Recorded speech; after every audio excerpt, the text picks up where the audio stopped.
معزز ناظرین کرام، السلام علیکم ورحمۃ اللہ وبرکاتہ۔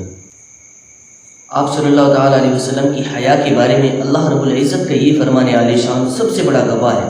اللہ فرماتا ہے ان ذالکم کان یؤذی النبی فیستحیی بکم، کہ بے شک تمہاری یہ بات نبی کو ایذا پہنچاتی ہے لیکن وہ تم سے حیا کرتے ہیں اور حیا کے سبب کچھ کہتے نہیں۔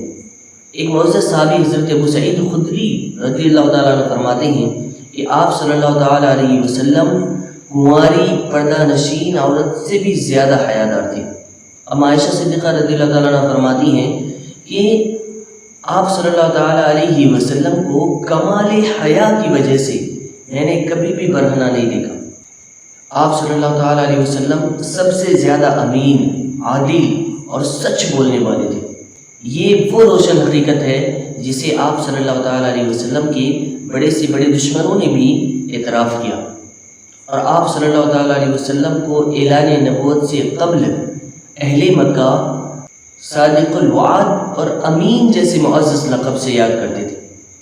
اور آپ صلی اللہ تعالیٰ علیہ وسلم کی بہادری کا یہ عالم تھا کہ حضرت علی کرم اللہ تعالیٰ وجہ الکریم شیر خدا جیسے بہادر صحابی فرماتے ہیں کہ جب لڑائی گرم ہو جایا کرتی تھی اور جنگ کی شدت دیکھ کر بڑے سے بڑے بہادروں کی آنکھیں پتھرا کر سرخ ہو جایا کرتی تھی، تب ہم رسول اللہ صلی اللہ تعالیٰ علیہ وسلم کے پہلو میں آ کر اپنا بچاؤ کرتے تھے، اور فرماتے ہیں کہ آپ صلی اللہ تعالیٰ علیہ وسلم لوگوں میں سب سے زیادہ دشمنوں کے قریب ہو کر جنگ فرمایا کرتے تھے۔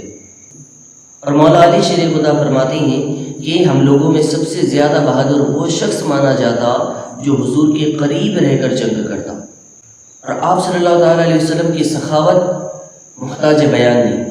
اعلیٰ حضرت رحمۃ اللہ علیہ فرماتے ہیں واہ کیا جود و کرم ہے شہی بطحا تیرا، نہیں سنتا ہی نہیں مانگنے والا تیرا۔ آپ کے دروازے پر کبھی بھی کسی نے نہ نہیں سنا، یعنی آپ کے دروازے پر جب بھی کوئی سائل آیا، مانگنے والا آیا، ہمیشہ اپنی مانگنے سے سوا پایا ہے، اپنی مانگنے سے زیادہ پایا ہے۔ کسی نے کیا ہی خوب کہا ہے کہ جولی میری تنگ ہے تیرے یہاں کمی نہیں۔ اور مولانا حسن رحمۃ اللہ علیہ فرماتے ہیں کہ آتا ہے فقیروں پہ انہیں پیار ہی کچھ ایسا، خود بھی کہ دے اور کہے مجھے کا بھلا۔